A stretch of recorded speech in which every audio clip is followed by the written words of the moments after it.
Hi, Henk Akkermans, Supply Network Dynamics, Chapter 7, clip number 2, the flow of capacity and of money. We saw in the first clip that the rate at which development work is done depends on how much capacity is allocated to this. How much capacity there is in total depends on the total budget that is available. If you first look at the capacity flow itself, we simply assume that there is a development capacity which has as its units tasks per week. So these are really people, but we model them as a number of tasks that you can do in a week. And there is a capacity adjustment rate here, which actually is a biflow, which is driven by the amount of work that is coming, the amount of required work. If you look at this long equation, then you see how much capacity do I want? The required capacity for stage 1 plus the required capacity for stage 2 plus the required capacity for stage 3 and no more than a certain maximum capacity minus what I already have here over a certain capacity delay. So this is still first order negative feedback loop where you have a target, which is the total amount of capacity required. You have a current value, which is development capacity available, and over a certain time delay, the capacity adjustment delay, which is set at I think 12 weeks. Yeah, this capacity is adjusted, and it can be both positive and negative. And there is a maximum, which in the sim you can manipulate, which is set at normally at 25, and 25 makes sense. Because this period lasts, the first stage for instance lasts 40 weeks, and the second stage also 40, the third also 40. They have 1,000 tasks to be done, so 40 times 25 is 1,000, so that actually makes, in theory at least, a lot of sense.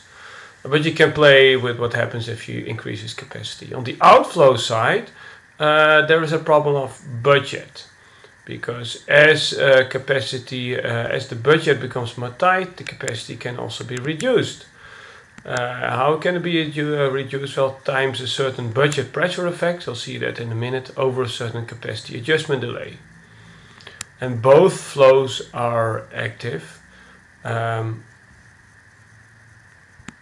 can lead to problems. And what I should mention here still, we have the percentage budget spent. If the budget is mostly spent, then no more additions will be made to the staff, regardless of whether or not they are needed, because there's simply no more money left. Okay, the cost side. We have a budget project, which is simply the target capacity times a total budget buffer. Times the duration, and that's the budget that's initially available. The duration is longer than the sum of the individual parts, so 140 weeks, which is longer than 120 that you would need, so there is some buffer in there in terms of time and also in terms of budget. You can multiply this by a budget buffer, so some extra money that you, just in case you need.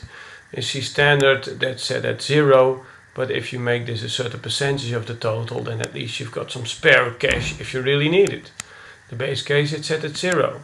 So this total budget then is what you have to spend.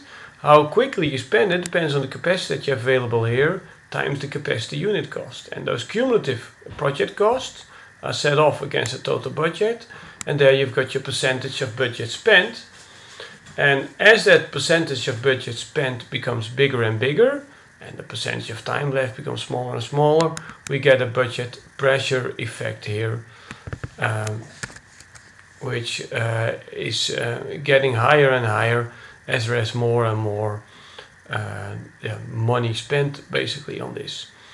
And there is fewer and fewer money left. So this budget pressure effect becomes stronger, as you see towards the end of the of the simulation it gets to 0.8. So 0.8 of the development capacity you want to get rid of over a certain capacity adjustment delay of 12 weeks. So there's a significant decrease, and that's also what you see over time here. So these are the two flows for capacity and the cost associated with capacity.